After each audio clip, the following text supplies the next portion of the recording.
for some breaking news. Power Lunch, weeknights at 1900 CET on CNBC.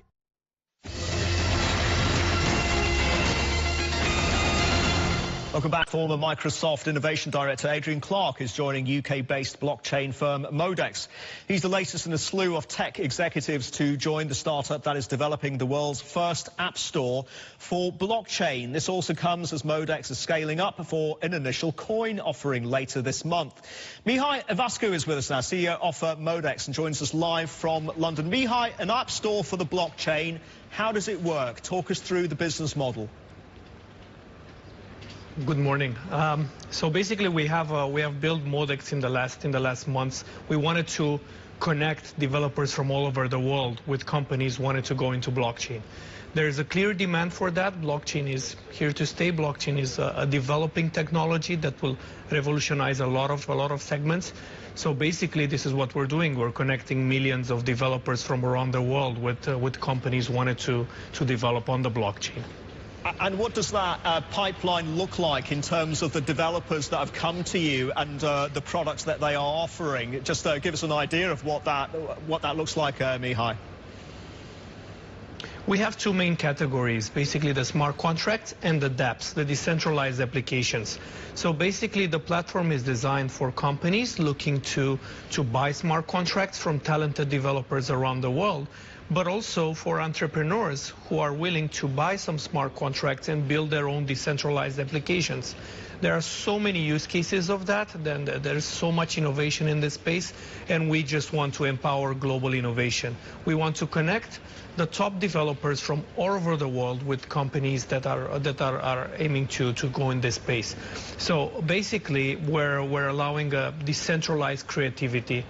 We're connecting a 16-year-old top developer who doesn't have any chances to be employed by a normal company, but found a way to solve a clear problem for a travel company, for example. And we see that all the time with the hackathons and the competitions that we're sponsoring in the last months. We're seeing a huge amount of talent coming from developing countries, a lot of talent coming from Asia. We have top developers from Singapore, from Indonesia, from Japan, onboarding on a weekly basis on the platform. Okay. Mihai, Harry has a question for you. Quite interesting. Mihai, just a brief question, if I may, and really, blockchain is potentially a very revolutionary technology, not least because of its transparency and it's uncorruptible, essentially. And I just wonder what the prospects are like for blockchain in certain parts of the world where there is no faith in institutions. Clearly in Western and developed countries, we've got faith in Facebook and Google, and to the extent that banks hold our money, we have faith in them. And I wonder what the prospect for blockchain is like in countries like Africa, or sorry, continents like Africa and other parts of the developing world where there isn't faith in institutions. Can blockchain serve as a tool to help lift some of these countries out of poverty through faith, restoring faith in institutions? Definitely. I mean, with the blockchain and with the transparency and the easiness of operability that it offers, basically we're opening new perspective and we're building new governance models. So basically we're seeing the cryptocurrencies that are being launched by the governments as a great way of collecting taxes and of tracing a lot of the funds that with the normal fiat currency that's almost impossible to do.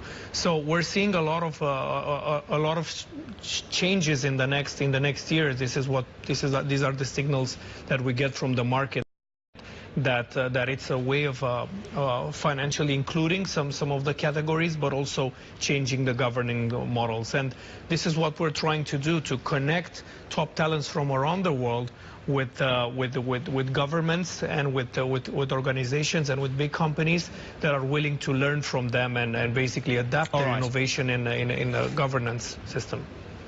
Mihai, we will leave it there. Do come back and tell us when you've got that critical mass. Mihai Ivascu there from Modex. Final thoughts with Harry Colvin. And Harry, the blockchain and digital currencies especially like Bitcoin, it just looks like a huge speculative bet, is it? Yeah, I think absolutely. In fact, you can look at the bubbles in various asset classes and asset prices through time, and I believe the tulip bubble is the one which it hasn't quite surpassed yet in terms of price gains. So absolutely, it's a crowded trade, it's a bubble. I think, like all bubbles, it'll eventually deflate.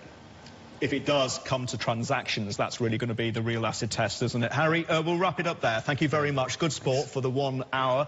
Harry Colvin, our guest host from Longview Economics. That's it from us and the week and this edition of Capital Connection. I'm Sri Jagaraja in Singapore Sport Box. Europe is coming up next. Stay with the network and have a great weekend when it does come round.